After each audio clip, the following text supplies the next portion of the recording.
I sat in that mahogany-paneled boardroom, my palms slightly sweaty not from nerves, but from the sheer audacity of what was about to unfold, watching the CEO of a multi-billion-dollar tech giant look at my outstretched hand as if it were a piece of trash he accidentally stepped on, before he pointedly turned his back to me and muttered a condescending remark to his board members about keeping the meeting professional and free of unrefined influences, a moment that didn't just insult me, it ignited a silent, calculated fury that would dismantle his entire empire brick by brick within 90 days. I had walked into that room as a potential savior, a venture capitalist prepared to inject $200 million into a company that was bleeding cash and struggling to find its footing. But as I stood there, hands suspended in midair, feeling the burning glares of the sycophants surrounding him, I realized that some people need to lose everything before they can learn the basic value of human decency. Tell me, if you had the power to make someone regret a lifetime of arrogance in a single afternoon,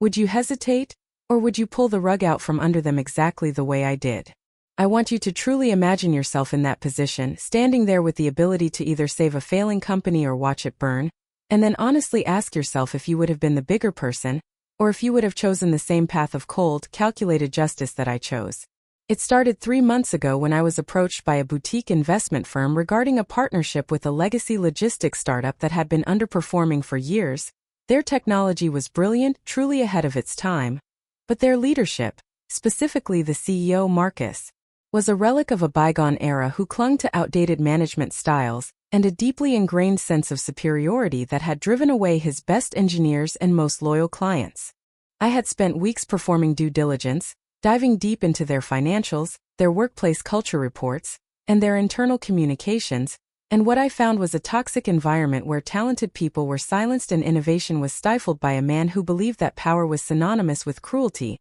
So when I arrived at their corporate headquarters that morning, I wasn't just there to discuss numbers or equity splits. I was there to see if Marcus was even capable of the transformation necessary to save his ship from sinking. As I entered the conference room, the air was thick with a performative tension. Everyone was sitting upright, stiff, and clearly terrified of the man at the head of the table who was busy checking his watch and tapping his expensive fountain pen against a stack of papers, ignoring the fact that I was already 5 minutes into the introduction provided by his CFO. When I finally moved toward the head of the table to offer the standard professional gesture of greeting, I made eye contact with him, expecting at least a nod, but he didn't even grant me that. He just flicked his eyes over my shoulder, dismissed my presence entirely, and made a comment about how he wasn't interested in wasting time with people who didn't understand the hierarchy of the industry, an act so dismissive and racially charged that the entire room went deathly silent. I took a slow breath, pulled my hand back and slowly pulled out the chair across from him,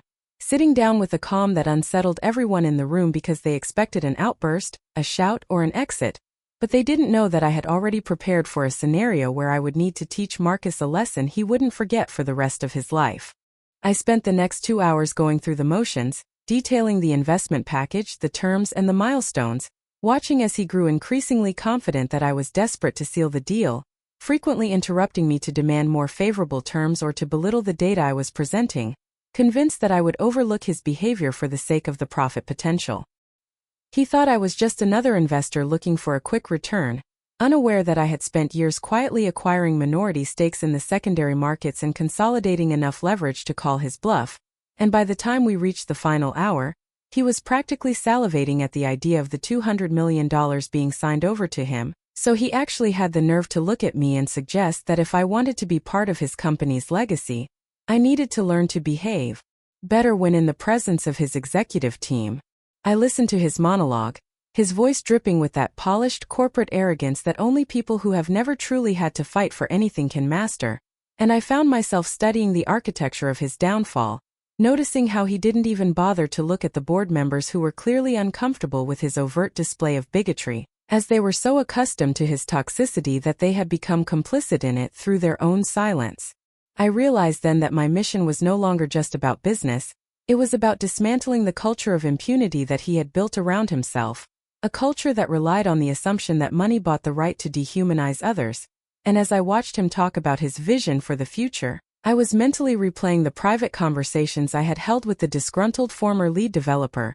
who had been fired for speaking up about the safety violations in their warehouse automation project. and the whistleblowers who had been blacklisted for questioning the inflated revenue numbers.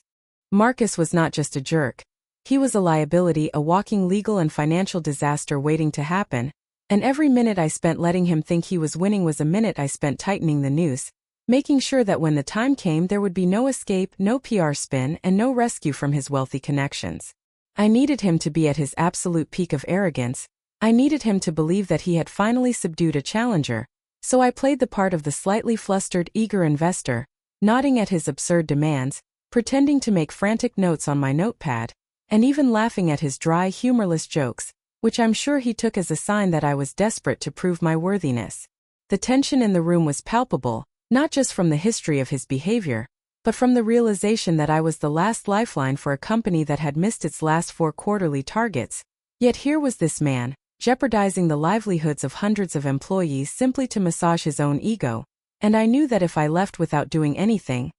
he would continue this cycle of abuse until the company folded anyway, leaving those same employees with nothing while he walked away with a golden parachute. I was playing a long game, a game that had started months before I even set foot in that building, involving a complex web of shell companies and strategic debt buyouts that had finally positioned me to be the silent architect of his ruin. And as I sat there, I could feel the weight of the moment, the sheer, crushing responsibility of knowing that I was the one who would finally hit the reset button on a system that had been broken for far too long. I looked around at the faces of the other executives, some of whom looked like they were barely holding on, others who seemed completely checked out, and I realized that they weren't just employees. They were captives of a system that rewarded cruelty and punished empathy, and that by taking down the figurehead, I was actually liberating a group of people who had been conditioned to believe that this kind of abuse was normal, that it was just part of the price one had to pay for a high-paying position in the tech world. My heart hammered against my ribs, but my face remained a mask of practiced indifference, a mirror of the very steeliness he tried to project, and I decided right then and there that I wouldn't just bankrupt him financially, I would bankrupt him morally, forcing him to witness the total disintegration of his reputation and his power in front of the very people he had spent years tormenting. I knew the legal ramifications, I knew the risks of getting involved in such a messy corporate takedown, but as I looked at the man who had dismissed my humanity with a single arrogant glance, I knew that the risks were worth it because justice, true unvarnished justice,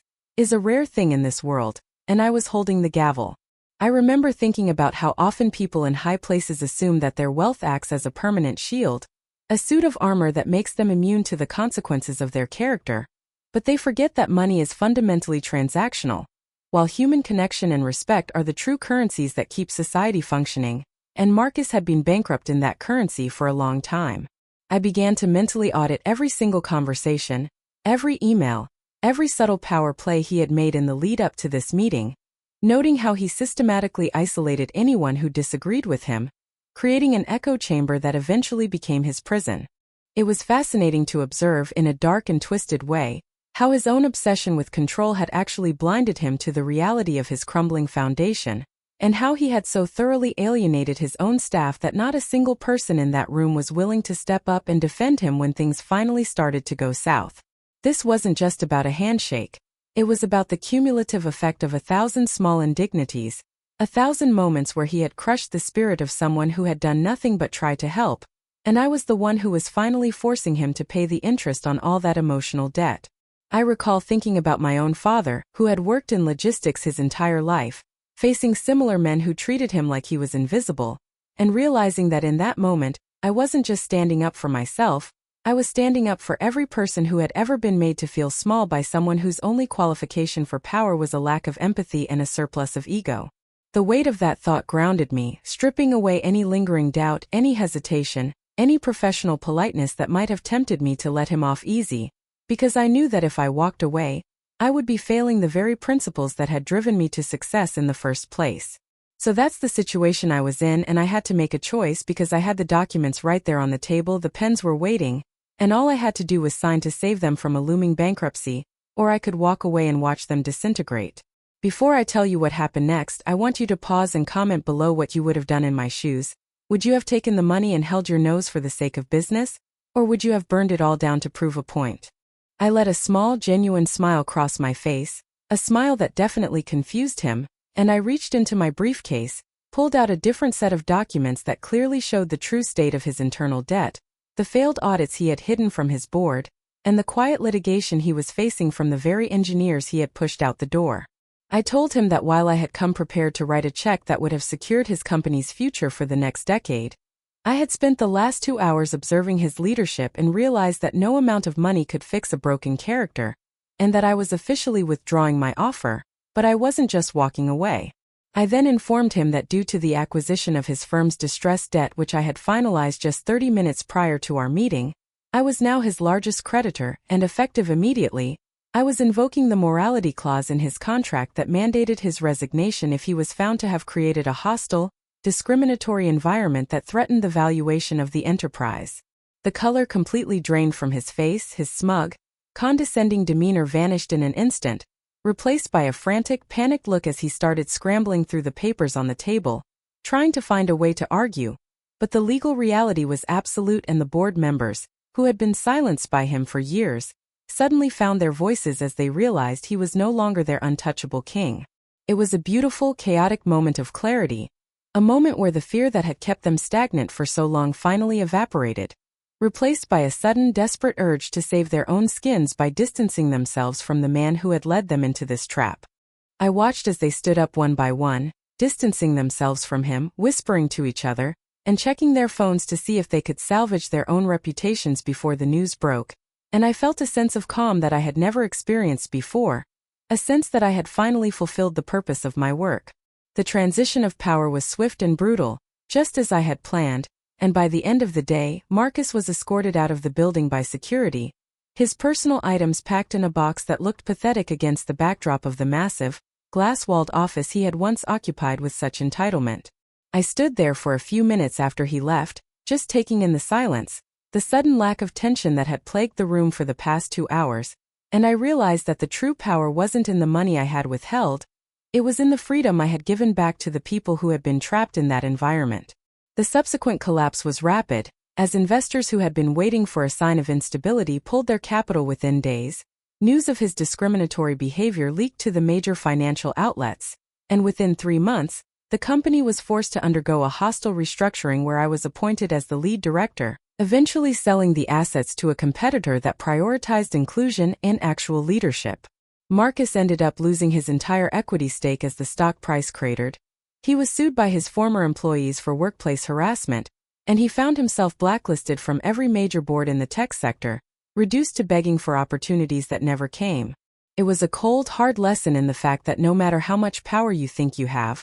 it can be taken away in a heartbeat by someone who knows that money is replaceable, but integrity and respect are not. Sometimes I still think about that afternoon, about the way the light hit the conference table and the way the air shifted when I finally dropped the hammer, and I wonder if he ever sits alone in the dark and contemplates the moment he chose ego over decency. I don't feel pity for him because pity implies that he was a victim of circumstance, when in reality he was the architect of his own destruction, a man who believed that the rules didn't apply to him simply because he had the right title and the right bank account. The world is full of people like Marcus, people who thrive on the silence of others and who mistake their own privilege for competence, and my story isn't just about a business deal gone wrong. It's about the necessity of standing up to that kind of toxic influence whenever and wherever we see it. It is a reminder that we all have power, and it is our responsibility to use it to protect those who cannot protect themselves, and to ensure that arrogance and discrimination are never allowed to masquerade as success. The moral of this whole experience is that the way you treat people when you think you have the upper hand is the true measure of your worth,